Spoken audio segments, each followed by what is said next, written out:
नमस्कार दोस्तों, स्वागत है आप सभी का एजुकेशन के 86 में। और आज की सबसे बड़ी खबरों में से हम बात करेंगे दोस्तों, कल यानी कि 5 सितंबर को एक हुई बड़ी अनाउंसमेंट रेलवे के बारे में, एनटीपीसी के एग्ज़ाम के बारे में। दूसरी बातें करेंगे दोस्तों कि सरकारी नौकरी पर जो रोक वाली खबर थी कि अब सरकारी नौकरी नहीं हो जाएगी, उस पर रोक लगाई जाएगी, उसको खारिज किया गया है। जी हाँ दोस्तों, एक अपडेट आया है आज की खबर प्रभात से भी, और इसमें बातें कही गई हैं कि सरकारी भर्तियों में कोई रोक नहीं होगी। जी हाँ, और तीसरी चीज़ ये है बिहार के शिक्षकों के बारे में। आज हम बात करेंगे अतिथि शिक्षकों को नियमित करने के। जी हाँ, क्या कवायदे लगाई जा रही हैं और क्या सच में ये नियमित हो पाएंगे या नहीं, इसके बारे में भी हम इस पर चर्चा करेंगे। और सबसे महत्वपूर्ण यहाँ पर कि बीएड यानी कि बिहार में शिक्षक बनने का जो सपना देख रहे हैं छात्र, उनको एक एग्ज़ाम से गुजरना होता है, बीएड के पात्रता को पाना पड़ता है। तो उसके एग्ज़ाम होने वाले हैं, वो कब तक होंगे, क्या उसके एडमिट कार्ड कब तक आएंगे, इसके बारे में भी एक छोटी सी डिटेल है इस वीडियो के माध्यम से। तो सबसे पहले तो हम बात कर लें दोस्तों कि कल जो अपडेट आई है दोस्तों, जी हाँ, रेलवे की तरफ से जो परीक्षाएं लंबित थी यानी कि इसको रोकी गई थी, उनको 15 दिसंबर से हरी झंडी मिली हुई है। 2.5 करोड़ अभ्यर्थी ने इसका फॉर्म भरा है और करीब 1,40,000 की वैकेंसी है लगभग बताई गई है। आपको बता दें कि रेलवे परीक्षार्थियों की एकजुटता रंग लाई है। ना तो सिर्फ यहाँ पे शिक्षक, बल्कि इतने सारे छात्र जिन्होंने इसका फॉर्म भरा है वो सड़कों पे आए। सड़कों के अलावा वो ट्विटर या फेसबुक या यूट्यूब के माध्यम से अपनी बातों को सरकार तक पहुंचाने का काम किया। दोस्तों यहाँ पे सबसे ज़्यादा अगर आंदोलन देखा गया तो वर्ल्ड रिकॉर्ड बना है कल, जी हाँ, ट्विटर पे, जो कि उसका ये जो प्रदर्शन है और एक अहिंसावादी प्रदर्शन कह सकते हैं, जी हाँ, गांधीवादी रूल पे। लेकिन कई जगहों पे जो कुछ छात्र थे और शिक्षक थे जो कि सड़कों पे आए और उनके ऊपर लाठी चार्ज किया गया। जी हाँ, वो क्षेत्र है मध्य प्रदेश का, भोपाल और इंदौर, कुछ क्षेत्रों में वहाँ पे लाठी चार्ज हुए हैं दोस्तों। जी हाँ, लेकिन इसका भी खामियाजा सरकार को भुगतना पड़ सकता है। एक तो जोड़ तोड़ की राजनीति करते हैं मध्य प्रदेश में और वहाँ पे नई अपनी सरकार बनाते हैं, और फिर आकर उन्हीं छात्रों पे जो कि उनको वहाँ बैठाया है, उन्हीं छात्रों को ये मारते भी हैं। तो ये कभी भी नहीं देखा जाएगा आगे, अभी वो तो समय बताएगा उनका आने वाला। लेकिन एक अच्छी खबर इसी बीच आ गई शाम तक, जी हाँ, और यहाँ पे रेलवे मिनिस्ट्री ने यहाँ पे एक अपडेट दे दिया है कि 15 दिसंबर आपका टेंटेटिव डेट हो सकता है। अब सबकी निगाहें टिकी हुई हैं कि कोई टेंडर अभी तक नहीं बन पाया है, ये डेट कैसे अनाउंसमेंट कर दिए, इसके बारे में भी चर्चा होगी आगे आने वाले समय में। लेकिन अच्छी खबरों में यही है कि आप अपनी तैयारी शुरू कर दें। रेलवे का एग्ज़ाम 15 दिसंबर तक संभावित बताया जा रहा है। अब यहाँ पे आरआरबी और एनटीपीसी दो बड़े एग्ज़ाम हैं, तो दोनों में ही फॉर्म करीब 2.5 करोड़ लोगों ने फॉर्म भरा है।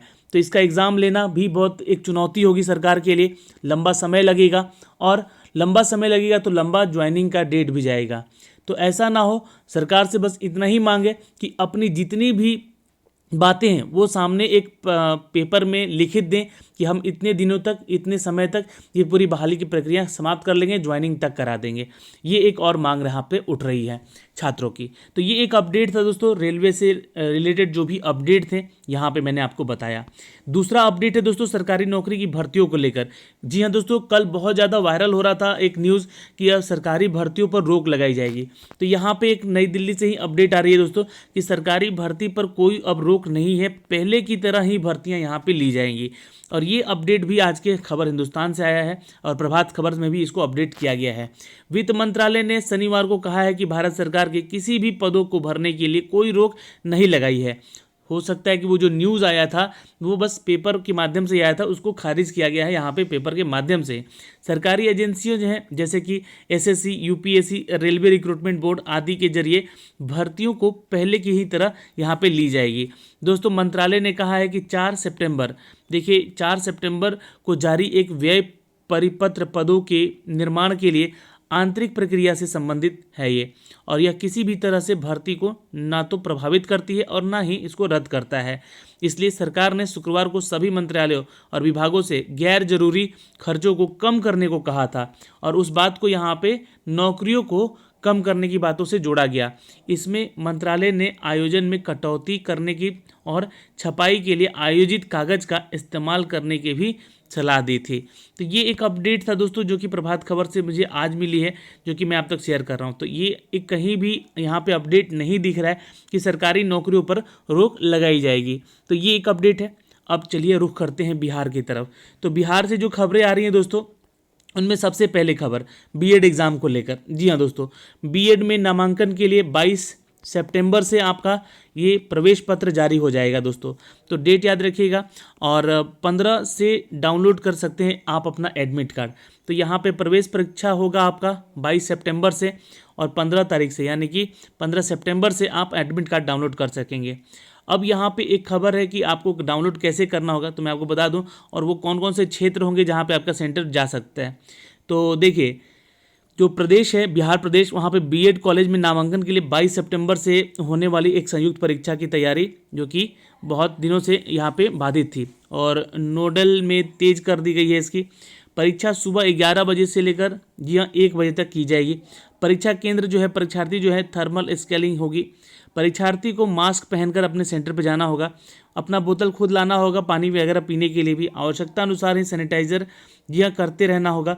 और प्रत्येक परीक्षा केंद्र जो भी होगा, यहाँ पे नोडल ऑफिसर के कार्यालय, जोनल ऑडिटर के कार्यालय या परीक्षा में लगी सभी गाड़ियों में सैनिटाइजर किया जाएगा। तो ये एक अपडेट है, यहाँ पे सबसे महत्वपूर्ण अपडेट था। यहाँ पे 22 सितंबर से इसका एग्ज़ाम होने वाला है, प्रवेश परीक्षा होने वाला है, और 15 से आप इसका एडमिट कार्ड डाउनलोड कर सकते हैं। एडमिट कार्ड डाउनलोड करने के लिए वहाँ पे वेबसाइट दिया गया है, यहाँ पे www.biharcetbed बेड यानी बीएड है, और enmu.in पे ऑफिशियल वेबसाइट पे जाके आप लोग अपना एडमिट कार्ड 15 तारीख से डाउनलोड कर लेंगे। मैं आपको बता दूंगा 15 तारीख को जो भी अपडेट आएगा, कहाँ से कैसे डाउनलोड करना है। तो आपको ज्ञातव्य हो कि सर्वोच्च न्यायालय द्वारा अनुमोदित प्रोग्राम के अनुसार 29 मार्च को होनी थी। कोरोना वायरस के संक्रमण के चलते इसको डेट एक्सटेंड किया गया, और अब ये 22 सितंबर को संभावित हो सकेगी। तो यहाँ से एक अपडेट था, लेकिन एक अपडेट और आ रहा है दोस्तों। जी हाँ, उन परीक्षार्थियों का, उन शिक्षकों का, जी हाँ, जो कि परीक्षा में बहाली की मांग को लेकर प्रदर्शन कर रहे हैं। यहाँ पे किस बात का प्रदर्शन हो रहा है? देखिए, पटना विश्वविद्यालय के शोध छात्र हैं जिन्होंने पीएचडी कर रखा है, और उन्होंने दोस्तों यहाँ पे बीपीएससी में अभी आप लोग देख रहे होंगे, मैं जो नोटिफिकेशन आप लोग को देता हूँ, बीपीएससी पे ऑफिशियल वेबसाइट पे जब जाएंगे वहाँ पे, तो असिस्टेंट प्रोफेसर्स की बहुत सारी वैकेंसीज आई हुई हैं, लेक्चरार की वैकेंसी आई हुई है, उसके अलावा एचओडी की वैकेंसीज आई हुई हैं, कुछ टेक्निकल डिपार्टमेंट के लिए जो भी यहाँ पे आपके जो पॉलिटेक्निक कॉलेज में टीचर और लेक्चरार की वैकेंसी आई है, उनके लिए वैकेंसी आई है। तो उसी के लिए यहाँ पर जो है बहाली के खिलाफ दरभंगा हाउस में विरोध दर्ज किया गया है। क्या है ये दर्ज किया गया है? तो छात्रों का कहना है कि उनके जो परिनियम के द्वारा यूजीसी जैसी संस्था ने नेट की डिग्री प्राप्त छात्रों का दमन हो रहा है। अच्छा, क्यों हो रहा है ऐसा दमन? तो इसलिए क्योंकि परीक्षा से बहाली हो तो रही है। हिंदी का शोध और ऋचा का कहना है, यहाँ पे सिंधु कुमारी का भी कहना है कि परीक्षा के द्वारा की अवसर समानता का अवसर नहीं मिल रहा है। यहाँ पे शोध छात्रा शिवा सिन्हा और विकास कुमार का कहना है कि यदि इस नियम की वैकेंसी आएगी तो हम सब बेरोजगार रह जाएंगे। पीएचडी कर लेने का कोई फ़ायदा नहीं होगा, बेरोजगारी और बढ़ती चली जाएगा, और बेरोजगारी का दंश झेलना ही पड़ेगा हम लोगों को। तो सरकार को चाहिए कि डोमिसाइल भी लागू करे इस मामले में, और जैसा कि देश के लगभग 16 राज्यों में लागू है। और शोध छात्र अवधेश कुमार का और ललित कुमार का कहना था कि यहाँ पे अवसर समानता का तभी मिलेगी जब सरकार परीक्षा लेगी। तो यहाँ पे दो पक्ष हैं। देखिए, मैं आपको क्लियर कर देना चाहता हूँ। एक पक्ष है कि कह रहा है कि डोमिसाइल नीति लागू करनी चाहिए, और एक पक्ष है कि नहीं, आप यहाँ मेरिट बेस्ड पे एग्ज़ाम मत लीजिए, आप यहाँ पे क्या करें कि जी हाँ एग्ज़ाम करा लीजिए। क्योंकि क्या है कि बिहार के बहुत सारी यूनिवर्सिटीज़ के जरिए जो उनकी डिग्रीज़ बनी हैं, जैसे कि बीटेक का ही या फिर बीए का ही या फिर ग्रेजुएशन का ही जो भी इनका है, वो डिग्री में एवरेज मार्किंग करके इनको डिग्री दे दी गई है। और यहाँ पे जो क्वालिफिकेशन मांगा गया है वो फर्स्ट डिवीज़न का मांगा गया है। आप लोग ऑफिशियल वेबसाइट पे भी जाके चेक कर सकते हैं बीपीएससी के, वहाँ पे एक एक नोटिफिकेशन मैंने आपको बताया भी अपने चैनल के माध्यम से। तो वहाँ पे क्या फर्स्ट डिवीज़न का डिग्री मांगा जा रहा है थ्रू आउट। तो अब यहाँ पे बिहार के जो छात्र हैं उनका क्या है, तो उनका रह जा रहा है यहाँ पे फेल। अब यहाँ पे जो छात्र बोल रहे हैं डोमिसाइल वाले, वो नेट क्वालिफाइड भी हैं, तो कुछ जो भी छात्र यहाँ पे जो पीएचडी हैं वो भी यहाँ पे अप्लाई कर रहे हैं, तो उनका डिग्री से रह जा रहा है, तो मेरिट नहीं बन पा रहा है। लेकिन एक डोमिसाइल अगर नीति लगती है कि सिर्फ और सिर्फ बिहार के छात्रों के लिए होती है, तो शायद यहाँ पे क्राइटेरिया कम होगा। लेकिन ये देखिए, जो नौकरी है ये उच्च शिक्षा के स्तर को लेकर है, ठीक है ना। तो उच्च शिक्षा के स्तर को लेकर है अगर यहाँ पे, तो यहाँ पे डोमिसाइल नीति लगाना शायद सरकार नहीं हाँ भरेगी, और ये हामी भर भी नहीं सकती है, क्योंकि बहुत सारे लोग जो है बाहर के यूनिवर्सिटी से पीएचडी या फिर नेट क्वालिफाइड है, उनका डिग्री अच्छा है, उनको नौकरी आराम से यहाँ पे मिल जाएगी, वो बिहार में आएंगे, अच्छी शिक्षा का यहाँ पे आदान प्रदान कर सकेंगे। लेकिन जो दूसरा पक्ष है वो कहता है कि यहाँ पे एग्ज़ाम ले लीजिए, क्लियर कर दीजिए, एग्ज़ाम बेस्ट है, यहाँ पे जो जिसका अच्छा नंबर आएगा और उसके साथ मेरिट वाला जो स्कोर है उसको जोड़ लीजिए। तो भाई यहाँ पे एक पारदर्शिता बनी रहेगी कि एग्ज़ाम लेने के बाद और मेरिट बनेगा, जब मेरिट लिस्ट अब में आपका सारा डॉक्यूमेंट्स का जो 10th से लेकर आपका पीएचडी तक का डॉक्यूमेंट्स जुटेगा, तो उसका क्वालिफाइंग कर लीजिए और दे दीजिए नंबर कितना, जिसका नंबर आएगा ज़्यादा वो क्वालिफाइड होगा, वो बनेगा प्रोफेसर यहाँ पे। तो ये दोनों पक्षों की बात यहाँ पे रखी गई है। तो ये यहाँ से क्लियर होता है, ये 3-4 चीज़ें यहाँ से आपको क्लियर हो गई। सबसे इंपॉर्टेंट यहाँ पे दोस्तों एक और खबर है, 5वां खबर है। जी हाँ दोस्तों, देखिए जीतन राम मांझी आप लोग जानते होंगे, वो पूर्व मुख्यमंत्री रह चुके हैं हमारे राज्य के, और वो अब फिर से जनता दल यूनाइटेड के साथ जाकर हाथ मिला चुके हैं। जी हाँ दोस्तों, और उन्होंने मांग कर दी है, यह बिहार राज्य के उच्चतर माध्यमिक अतिथि शिक्षकों के, जी हाँ दोस्तों, जो उच्चतर माध्यमिक अतिथि शिक्षक बहाल हुए हैं उनको प्रदेश अध्यक्ष नरेंद्र कुमार से आग्रह करते हुए कहा है कि असहमति जताते हुए कि मुख्यमंत्री नीतीश कुमार को अपनी ओर से अनुशंसा पत्र भेजा भी है। इसमें उन्होंने संघ की मांग को अनुरूप दक्षता और अवसर प्रदान करके सभी +2 अतिथि शिक्षकों को 60 साल का नियमित करने का अनुरोध किया जाए। +2 जो है अतिथि शिक्षक संघ के प्रदेश अध्यक्ष नरेंद्र कुमार ने कहा है कि इसे 4203 पद जो हैं अतिथि शिक्षकों में एक बहुत बड़ी आशा जगी हुई है। तो देखिए माहौल तो है इलेक्शन का यहाँ पे, ठीक है। अब ये 4203 लोग जो यहाँ पे बहाल हैं, इनको नियमित करने की बात हो रही है।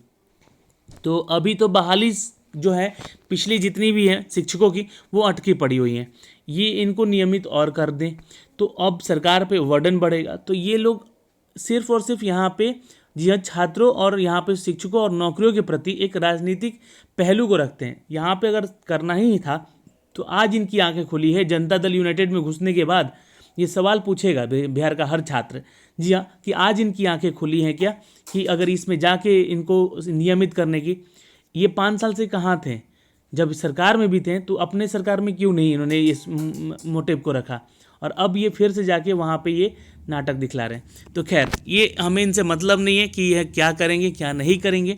अब जो भी अपडेट आएगा यहाँ से अगर आता है तो इन लोगों के लिए बहुत अच्छी खबर है। जी हाँ, करीब 4203 लोगों का जो यहाँ पे अब नौकरी होगा वो नियमित हो जाएगा, 60 साल की नौकरी हो जाएगी, तो ये अच्छी बात है।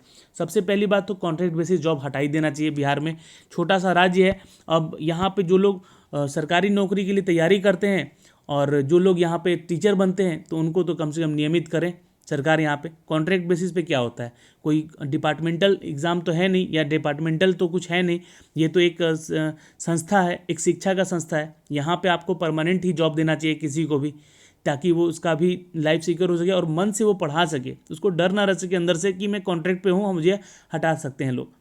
तो ये चीज़ें हैं दोस्तों यहाँ पे, जो कि मैंने आपको सारी बातें बताई हैं इस वीडियो के माध्यम से। वीडियो अगर लंबा हो गया है तो क्षमा करेंगे, लेकिन आप अगर हमारे चैनल पे नए हैं तो ऐसे ही पल पल की अपडेट के लिए चैनल को सब्सक्राइब कीजिएगा बेल आइकन दबा के, और इन सब का जितना भी मैंने अभी यहाँ पे पेपर कटिंग है वो टेलीग्राम पर शेयर कर दिया है, तो आप लोग टेलीग्राम से जाके डाउनलोड भी कर लेंगे, और बेल आइकन जरूर दबा लीजिएगा ताकि हर वीडियो का नोटिफिकेशन आप तक जाता रहे। और बाकी सारे अपडेट के लिए आप चैनल विजिट करें, एक एक करके जाके देखिए कौन कौन सी वैकेंसी में के बारे में बता रहा हूँ, उन सब के बारे में अपडेट मिलता रहेगा डेली आपको इस वीडियो के इस चैनल के माध्यम से। धन्यवाद दोस्तों।